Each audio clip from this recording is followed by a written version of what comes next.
Ang topic po natin ay, of course, ang team po natin is reaching the nation. Ano po? Ano nga yung kailangan nating ma-reach? Magkameron lang muna tayo ng konting recap. Ano nga yung kailangan nating ma-reach? Thumb, rule of thumb. Ano yun? Yung T, tribe. H, Hinduism. U, unbeliever. M, Muslim. B, Buddhism. So, reaching the nations. So, yan yung mga kailangan nating hayagan. Pero, dahil hindi tayo naman nakakapunta sa ibang bansa, dahil nandun sila, o kaya ibang probinsya, nandun ang mga Muslim, kumbaga, yung mga unbeliever na mga kasama natin sa bahay, mga unbeliever na kaibigan natin, mga unbeliever na, syempre, family natin, sila po yung ating i-reach out. Amen ba doon mga kapatid? Amen. So, ang title po natin ay Dominion over Nation. Dominion over Nation. O kung merong, type na kayo. Dominion over Nation. Sige. Ang atin pong teksto ay makikita sa mga awit 2 verse 8. Ano po? Mga awit 2 verse 8. Ang sabi po dito, humingi ka sa akin at ibibigay ko sa iyo ang mga bansa na iyong pinakamana at ang mga pinakadulong bahagi ng lupa ay iyong pinaka-ari. Napakaganda po ng ating mensahe. Ano po? Inunahan ko na kayo na pabalik-balik naman si Pastor. Kaya po ito pabalik-balik itong ganitong klase ng mensahe, mga kapatid. Dahil importante. Dahil mahalaga. Ano po? Kasi ito pong ating pag-uusapan ay may kinalaman sa pagtupad natin sa ating Great Commission. Amen ba tayo doon? Alam ba natin ang Great Commission natin? Alam kung alam nyo yan. Ngayon po mga kapatid, ano yung konteksto? Bakit ba nasabi ito? Sino ba sumulat ng mga awit? May nakakaalam ba? Haring David? Actually, hindi lang po si Haring David. Yes, si Haring David, pero marami pong author ng, anong tawag nito? Ng mga awit. Ano po? So, ang context, pero ito, particularly, itong ating babasahin, si Haring David po ang nagsulat po nito. Ano po? So, ano yung context? Unang-una po, kung babasahin po natin ito pabalik, makikita po natin doon na nakita ni Yahweh na nagkakatipon-tipon yung mga pinuno ng bawat bansa. Yung mga leader ng bawat bansa, ano sila? Nagkakameron sila ng ugnayan. Kumbaga, nagpulong-pulong sila. Yung mga ruler ng bawat bansa, nagkameron ng ugnayan. Tapos gumawa sila ng plano. Wow, matibay, no? Kasi, siyempre, pinuno, ruler, mga matatalino. Gumawa sila ng plano. Kaya lamang yung mga plano nila, mga kahunghangan, kumbaga, walang kabuluhan sa paningin ng Diyos. Ano po? Gumawa sila ng plano laban sa Diyos. Ano po? At doon sa kanyang mga anointed, doon sa kanyang mga sugo. Ano po? Ayaw nilang pasakop sa Diyos. Itong mga pinuno, itong mga ruler of the nations na to, ayaw nilang pasakop sa Diyos. Gusto nilang putulin ang ugnayan nila sa Diyos. Gusto nilang putulin yung tali ng Diyos sa nation, sa kanila. So ano nangyari? Sa galit po ni Yahweh, ito yung nasabi ni Yahweh. Ano? Sa bundok ng Zion, ang haring pinili niya ay itatalaga. Siya ang mamumuno at may authority sa lahat ng mana niya. So yung itatalaga doon sa bundok ng Zion ay siyang magiging ruler, magiging king. Siya yung magiging may otoridad. Ano po? Yan yung mangyayari. Ngayon mga kapatid, itong binasa po natin na ito, hindi lang po ito basta sulat ni Haring David. Hindi lang po ito basta sulat. Ulitin ko, hindi lang po ito basta awit. Ito po ay prophetic psalm na sulat ni Haring David. Kung titingnan po natin at pag-aaralan po natin, itong nagsisimula sa verse 1, 1 hanggang 11 to 12, parang hanggang 12 yata yung last nito. Ito po'y pumapatungkol hindi po kay Haring David. 'Di ba? Hari si Haring David, no? So ruler. Pero ito po hindi nagpapatungkol kay Haring David. Ito po'y nagpapatungkol kanino? Kay Jesus Christ. Kay Jesus Christ. So lumalabas na propesiya po ito ng paghahari ni Jesus Christ. Nasa kanya iaatang yung pamamahala at authority ng lahat ng nasyon, lahat ng bansa. Ano po?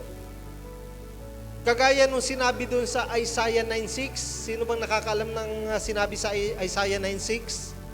Sabi doon, ibibigay sa kanya ang pamamahala. Prinapisize din ang isang sanggol na siyang mamamahala. Siyang tatawaging kamangha-mangha, the Almighty Father. Pero ang gusto kong makita ninyo, yung prinapisize sa Isaiah 9:6, ito ay binigyan ng pamamahala. Sa kanya inatang ang pamamahala. Ano po? Just the same doon sa ating pinag-aaralan ngayon na talata sa mga awit 2:8. Ano po? So ngayon mga kapatid, as we all know, ang creation ng human being nung unang-una pa, from the time of Book of Genesis, 'di ba? Diyan create diyan natin mababasa yung creation ng human being. Ano po? Ang pinaka yung kasing creation ng human being, ang pinaka kinaluluguran ng Diyos. Gusto ko maunawaan niyo muna ito na yung creation ng human being, ang pinaka-importante o pinakamahalaga na creation ng Diyos. Amen po ba doon kayo? Amen ba doon? Kaya mapapansin ninyo, doon sa unang araw, doon sa pangalawang araw, pangatlong araw, mapapansin and so forth, mapapansin ninyo, nag-prepare ang Diyos ng lugar para sa mga tao. Dahil itong human being na ito, ang siyang pinaka kinaluluguran, pinaka-espesyal sa lahat ng creation. Agree ba kayo doon mga kapatid? Ngayon, kaya alam ng Diyos Ama, kung ano ang magiging the best na pamana para sa kanyang anak. Ulitin ko para mas makuha natin. Ang pinaka-the best na creation ng God ay ang human being. Na kung saan, ito ang gustong ipamana ng Diyos sa kanyang anak. Ano po? So, mamaya, later on, mako-correlate natin yan kung bakit ko ito binibigyan ng importansya.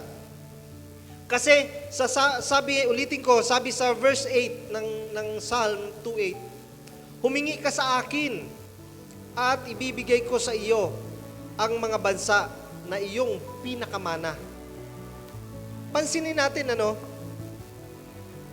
Kasi kung alam ng Diyos na yung human being na nakatira sa mga bansa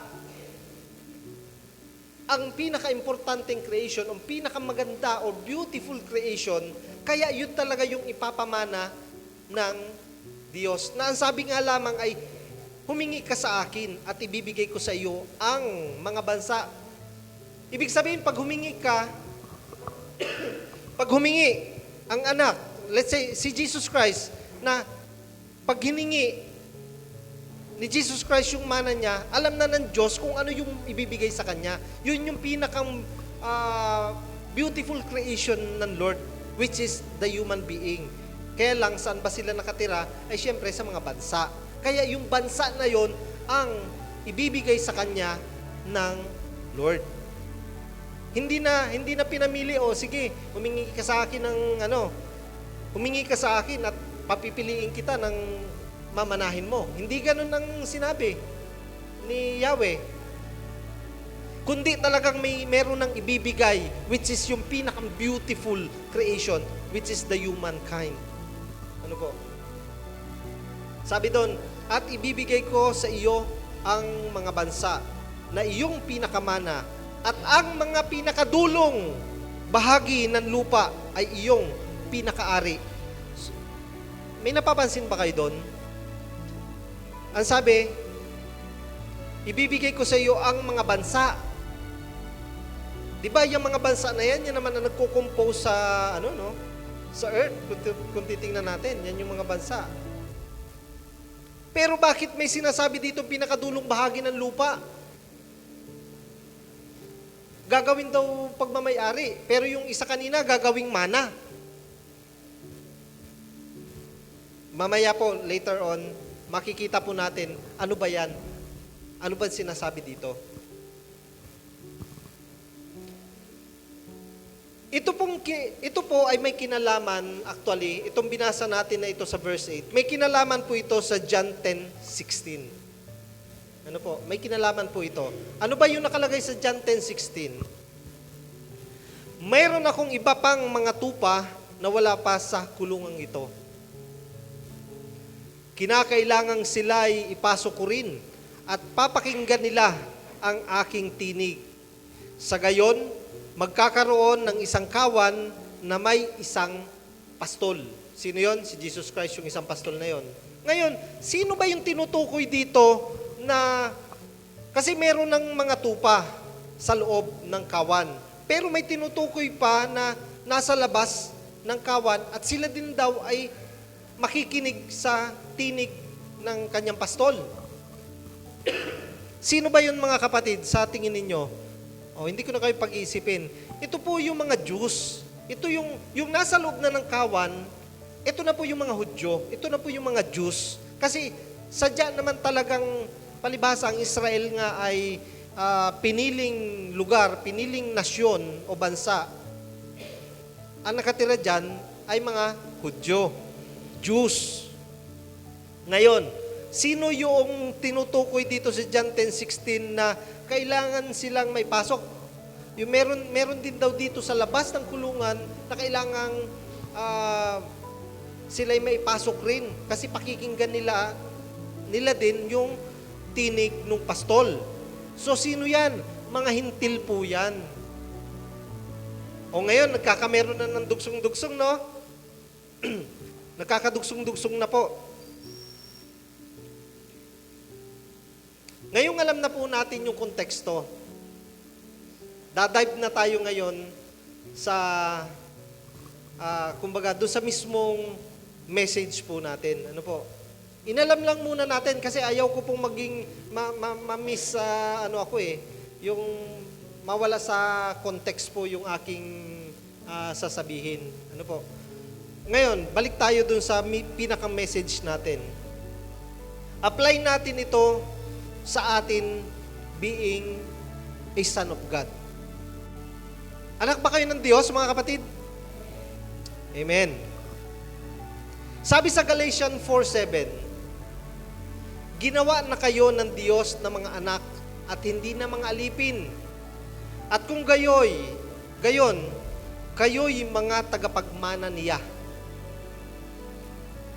Bagamat ang context po nitong Galatians 4:17 ay tungkol sa pagiging alipin at naging anak na, Ang gusto ko lamang po makita ninyo o natin dito ay tayong mga pinili ng Diyos, tayong mga anak ng Diyos ay ano? Tayo po'y tagapagmana rin. Naniniwala ba kayo doon? Tagapagmana kayo sa langit? O maniwala kayo? Yes, tagapagmana kayo. Tagapagmana po tayo. Bakit? Kasi tayo po'y mga pinili ng Diyos. Tayo po'y mga espesyal. Hindi po kayo basta nakaupo diyan dahil sa gusto nyo lang sumimba, pero hindi, dahil kayo ay pinili ng Diyos. Amen ba doon mga kapatid? Amen.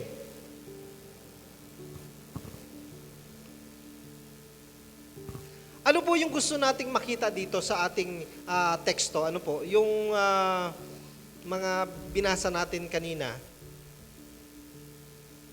Una pong katuruan natin dito. Ang anak ng Diyos ay binibigyan ng pamana. O maliwanag naman sa Galatians 4:7, ano? Tayong mga anak ng Diyos ay tagapagmana. Kaya, ang anak ng Diyos ay binibigyan ng pamana. Sa mga awit, sa aklat ng mga awit, binigyan ng pamana ang hari na itinalaga niya. Ano, doon sa verse 8, ano po? Ngunit, ito po yung tignan po natin, ngunit bago ibinigay ng Diyos, ay kinakailangan munang hingin muna ito. So, hindi pala automatic, no? Kung titignan natin, hindi automatic, kundi kailangan hinihingi natin.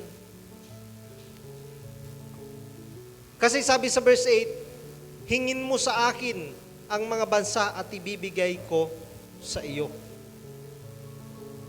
Ngayon, ang tanong, anak ba tayo ng Diyos, mga kapatid? Anak ba tayo ng Diyos? Amen. Yun, lakas na. Dahil may pamana tayo sa Diyos. Siyempre, ano? And we have to ask Him. Ulitin ko, dahil anak tayo ng Diyos, may pamana tayo sa Kanya. Ngunit ang pamanang ito ay kailangan nating hingin sa Kanya. Sa verse 8, makikita po natin dun yung dominion over nation. Makikita po natin na yung kay Jesus Christ, binigay sa Kanya ng Ama ang lahat ng nasyon, magkakameron siya ng dominion over the nation. Anong ibig sabihin ng dominion? Kapamahalaan sa bawat bansa, sa bawat nation. Yun po ang ibig sabihin nun. Kaya mga kapatid na anak ng Diyos, let us ask the Lord, alin kaya? Let us ask the Lord ang mga taong nais nating ilapit sa Diyos at ibibigay sa atin sila ng Diyos. At may lalapit natin siya sa Diyos at magkakameron sila ng kaligtasan. Hallelujah! Di ba? Kaya mga kapatid, ilapit ninyo sa Diyos yung mga mahal mo sa buhay na wala pa sa presensya ng Panginoon. Hingin natin sa Diyos, Lord, baka pwedeng kuhain ko na to. Ito po ang pamana mo sa akin. Ang aking mga mahal sa buhay na wala pa sa iyong presensya, wala pang pagkakilala sa inyo, wala pang relasyon sa inyo. Hingin po natin yan sa Diyos, mga kapatid. Katulad po ng mga bansa at nations na pamana ayon sa verse 8. So hiningi. Ayon sa verse 8, hingin mo sa akin ang mga bansa at ibibigay ko sa iyo bilang iyong mana. Ganon din po ang gagawin po natin, mga kapatid. Gusto ba natin yon na yung mga kamag-anak natin, mga mahal natin sa buhay, mga kaibigan natin, kasama-sama natin na nagpupuri sa Diyos? Amen? Palakpakan natin ang Panginoon.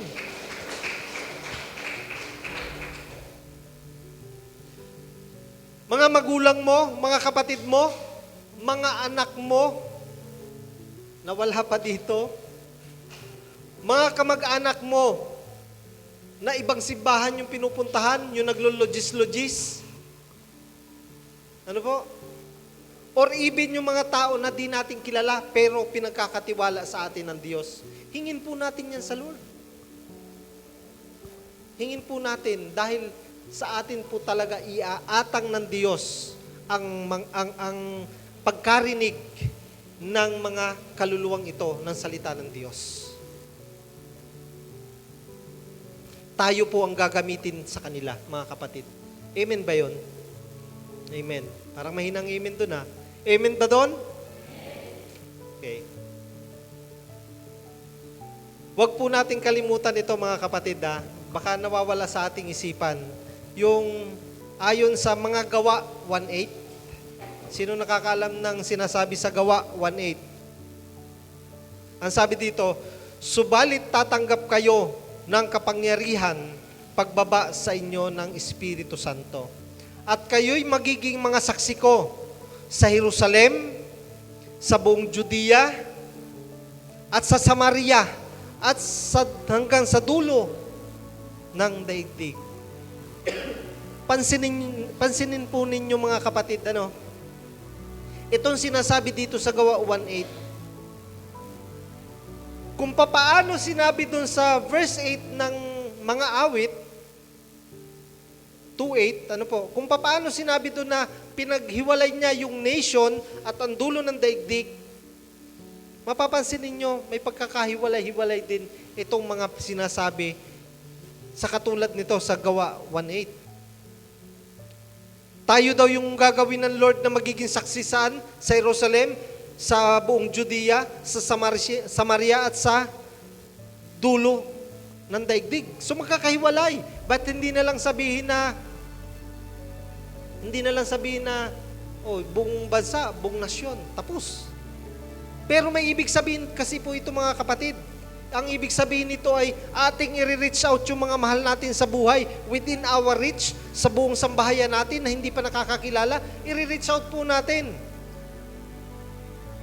I-reach out din natin, separate siya dun sa i-reach out natin yung ating mga kapitbahay. Separate na i-reach out natin yung ating mga kaibigan. Separate natin na i-reach out yung mga tao na hindi natin alam o hindi natin nakilala, ngunit ibibigay sa atin ng Diyos. Separate po yan. Kaya mapapansin ninyo, sineperate si Jerusalem, sineperate si Judea, sineperate si Samaria, at yung dulo ng daigdig. Separate. Number 2 po natin na katuruan. Kapag ibinigay ng Diyos ang ating pamanang bansa or nation, may kaakibat itong ano? Ano kaya yung kaakibat na yun? Responsibility. Hindi porke pagkahingi mo ng Lord, sige po, ibigay mo po sa akin itong taong ito. Ibigay mo sa akin itong mga anak ko na ito, na kahit iyo yan, yung mga anak mo na yan, may sariling decision making yan. Kaya, kailangan nating hingin. We have to ask the Lord sa kanilang mga buhay para sila ay magbukas ang puso at isipan para mahayagan natin sila. Therefore, kapag binigay sa atin ng Panginoon sila, diyan na po papasok yung responsibility. Amen ba, mga kapatid? Responsibility. Yan po yung gusto ko pong i-inject sa ating mga puso't isipan. Responsibility sa mga mahal natin sa buhay, sa mga kaibigan natin, at sa mga taong ibibigay pa sa atin ng Diyos. May responsibilidad po tayo. Anong sabi sa John 15:16? Hindi kayo ang pumili sa akin, ako ang pumili sa inyo. Hinirang ko kayo upang kayo'y humayo at magbunga at manatili ang inyong bunga. sa gayon, ang anumang hingin ninyo sa Ama, sa aking pangalan na ibibigay ko sa inyo. So, hindi po tayo magpo-focus dun sa yung ibibigay sa atin, kung ano man yung hingi natin. Ang sarap pakinggan, ano? Merong bibigay na kapalit ang Diyos kapag sumunod tayo. Pero, anyway, set aside muna natin yon. Mag-focus muna tayo sa responsibility natin sa ating kapwa. Focus po tayo doon.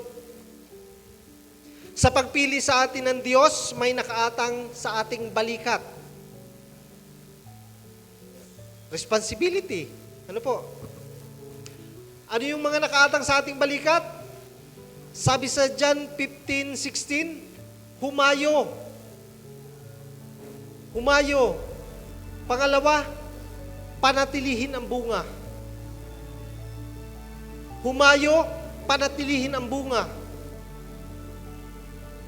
Ang tanong, mga kapatid,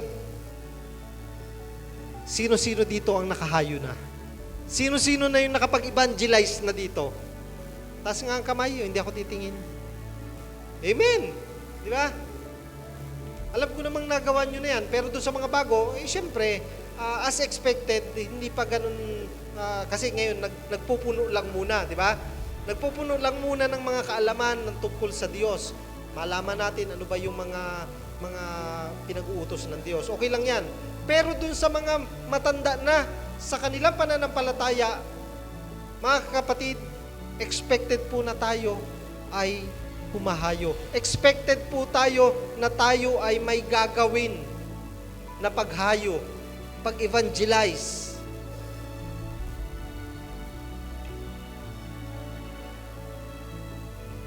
Pero pastor, ito yung sasabihin ng iba, pero pastor, 5 years na po ako na nagsishare dun sa aking tatay, sa aking nanay. Pastor, 5 years na po ako nagsishare dun sa aking anak. Dun sa aking biyanan po, pastor. Talaga namang kinausap ko ng kinausap at talagang sineran ko ng sineran ng salita ng Diyos. Pero pastor, walang nangyari eh. Walang nangyari po. Mga kapatid, minsan akala lang po natin ay wala nangyayari sa mga ginagawa natin. Yung sa mga effort po natin na ginagawa sa pag-share sa mga mahal natin sa buhay, akala natin walang effect. Pero ang totoo, meron. Buhay ba ang Diyos niyo, mga kapatid? Dahil buhay po ang Diyos natin, may ginagawa po yan. Ang kailangan lang natin gawin, do your part. Gawin lang muna natin yung ating parte, gagawin ng Diyos yung parte niya. Amen? Amen. Ito wag niyong kalimutan ito, mga kapatid. 1 Corinthians 3:6-7. 1 Corinthians 3:6-7. Ito yung sabi, ako ang nagtanim, si Apollos ang nagdilig. Subalit, ang Diyos ang nagpapatubo at nagpapalago. Hindi ang nagtatanim o nagdidilig ang mahalaga, kundi ang Diyos, sapagkat siya ang nagpapatubo at nagpapalago. So, mga kapatid, gawin lang natin yung gawain natin. Ang maghayo, ang mag-share ng salita ng Diyos, ang mag-maintain nung gawain natin sa particular na mga tao na yan. Gawin lang natin ang gawin, mga kapatid, na akala mo'y kahit iniisip mo, wala namang nangyayari. Gawin mo lang ng gawin, mga kapatid. Kasi ang Diyos ang nagsabi, siya ang nagpapatubo, siya po ang nagpapalago. Ulitin ko, kailangan lang nating gawin yung parte natin.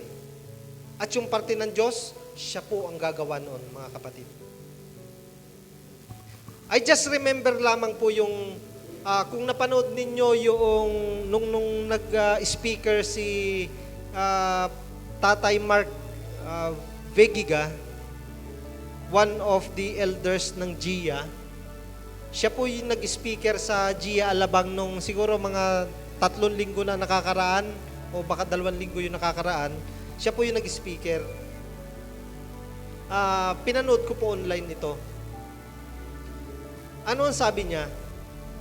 Doon daw sa Middle East, so alam niyo naman, Middle East is napakainit na lugar. Di ba? Sa Middle East daw, 50 to 57 degrees Celsius ang init doon. So, ibig sabihin, pag lumabas ka ng bahay, siguro, baka makakaluto ng balat. Ano po? Siguro, marahil. Pag naglagay ka siguro ng itlog sa pan, baka maluto ito sa sobrang init. So, ngayon mga kapatid, ang sabi ni Tatay Mark, ano po, ganito yung sabi niya. Doon daw sa labas ng bakuran niya, disyerto yan yung labas ng bakuran niya is disyerto. Na kung saan, ni isang halaman walang tumutubo. Ni isang halaman walang tumutubo. Bakit? Kasi gawa nga sa sobrang init, sa tindi ng init, walang halaman na mabubuhay. Anong ginawa niya? Nag-experiment. So, ang ginawa niya, nagdilig siya ng nagdilig dun sa sand, dun sa mismong sand ng desert. Ano po? Dinilig niya yung same spot, patuloy niyang dinilig sa loob ng 2 weeks. Alam niyo mga kapatid ko ano nangyari? May nag-germinate, may tumubo pong halaman. May tumubong halaman. Hindi naman siya nagtanim, pero may tumubong halaman. Anong ibig sabihin nun mga kapatid sa buhay natin? Hindi porke siniran yung anak mo ng 5 taon na, 10 taon na, pamangkin mo, siniran 10 taon na, ay akala mo'y walang nangyayari. Akala mo'y pumasok lang dito, lalabas dito. Pero mga kapatid, may ginagawa po ang Diyos. Hindi nyo ba napapansin kung minsan, siniran natin na siniran, tumatanggap naman, pero hindi siya hindi siya sumusunod. Para bagang ginagawa pa rin niya yung ginagawa ng sanlibutan. Nakikinig naman sa'yo. 10 taon mo na ginagawa, 5 taon mo ginagawa, pero wala pa rin. Pero one time, hindi naman niya kakilala, nag-share sa kanya ng salita ng Diyos, pero agad-agad, nagsimba. Agad-agad, nagsuko ng buhay sa Diyos. Ang ibig bang sabihin, magaling yung huling nag-share sa kanya, magaling ba yun? Hindi po mga kapatid, hindi po ganun ang nangyayari. Hindi po nawawalan ng kabuluhan yung ating ginawa nung una. Yung pag-share natin dun sa ating anak, sa ating kapatid, ng mahabang panahon, hindi po nawawalan ng kabuluhan yon. May right time lamang po talaga kung kailan sila makakakilala o mag-i-embrace sa kanilang pagtawag. Kaya mga kapatid, ulitin ko ito, kapag ipinamana na sa atin ng Diyos ang mga taong hiniling natin sa Kanya, ay huwag magsawa tayong magtanim. Huwag tayong magsawang magdilig ng salita ng Diyos. Example, itong si Gigi at saka si Annalyn. Nagtanim tayo ng salita ng Diyos sa kanya, hindi tayo dapat tumitigil ng pagdidilig ng salita ng Diyos sa kanila. Kasi kapag tumigil tayo ng pagdidilig, natutuyo po ang halaman, natutuyo po ang, kuminsan ba'y nakakalimot sa madaling salita? Ano po? Nakakalimot. Kaya mga kapatid, yung responsibility natin, magdilig at magtanim at magdilig. Yan po yung responsibility natin. Number 3 po natin na teaching. Be the ambassador of heaven. Maging ambassador po tayo ng heaven, mga kapatid. We are all citizen of heaven. At dahil sugo tayo ng Diyos sa daigdig o sa mundong ginagalawan natin. Example, dito sa crossing, ito yung mundo kong ginagalawan. Doon sa inyo, kay na Gigi, kay na Annalyn, yung Villa, yun yung mundo nyong ginagalawan. Ano? Tayo po'y maging ambassador ng heaven. Ang ambassador po ang siyang representative ng isang bansa kung saan siya ay citizen. Example, nakarinig na ba kayo ng ambassador ambassador to Hong Kong, ambassador to Israel, ambassador of the Philippines to Israel, ambassador of the Philippines to Hong Kong? Oh, nakarinig na ba kayo doon? Ganun po yun. Ano po? Tayo ay representative ng bansa na Pilipinas sa Hong Kong. Tayo po ay representative ng bansa sa Israel. O yun po ang ibig sabihin ng ambassador. Ngayon, tayo po ay ambassador ng heaven. Ang ibig lang sabihin, kung ano po yung mga layunin ng heaven, ay kinakailangan po nating gawin sa lupa, sa earth, sa mundong ginagalawan ninyo, sa mundong ginagalawan natin. Maging ambassador po tayo.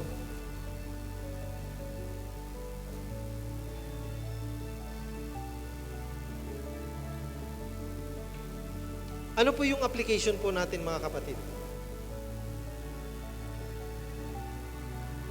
Number 1 application, let us practice our obligation being an inheritor. I-practice po natin yung ating obligasyon bilang isang tagapagmana. Tagapagmana ba kayo ng Diyos? Amen. I-practice po natin yon kasi may obligasyon po tayo na kailangan gawin dahil tayo ay tagapagmana. Patuloy po nating abutin ang mga taong wala pang personal na relasyon sa Diyos. Kahit tayo ay abutin ng mahabang panahon, diretso lang po, huwag tayong susuko. Huwag din po nating kalimutan na nahihinog na din po ang mga trigo. At aanihin din po natin ito in God's time. Sino yung nahihinog na trigo? Yan po yung mga kaluluwa na nag-iintay na lamang na inyong lapitan upang hayagan. Number 2, application po natin. Huwag po tayong gumaya sa mga pinuno at mga hari na ayaw magpasakop sa Diyos. Kasi po, mga kapatid, di ba pinag-aralan natin ay mga awit 2:8, ano po?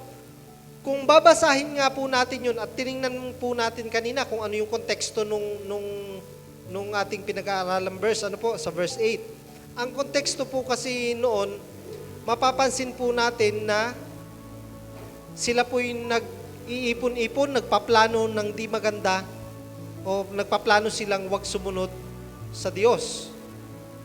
Kasi ang nakasabi sa mga awit 2:3, let us break their bonds asunder and cast away their cords from us. Sa Tagalog po, lagutin natin ang kanilang tali at ating iwaksi ang kanilang mga panali sa atin.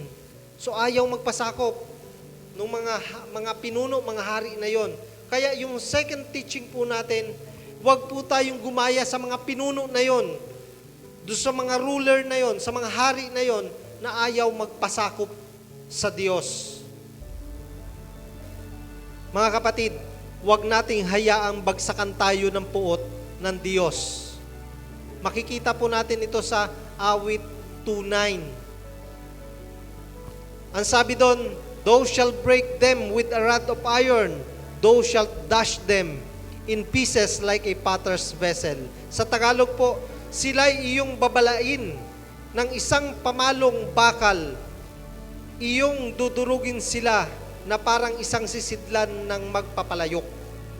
So mga kapatid, huwag nating hayaan dahil sa katigasan ng ulo natin ay tayo'y bagsakan ng puot ng Diyos. Number 3, represent, last po ito, represent our origin nation. Alin yung origin nation natin, mga kapatid? Heaven, ang origin nation natin. Hindi ang Pilipinas ang origin nation natin. Pag sinabing origin, yung katutubong lugar natin, hindi po itong Pilipinas ang katutubong lugar po natin, kundi ang heaven. Kaya, let us represent heaven.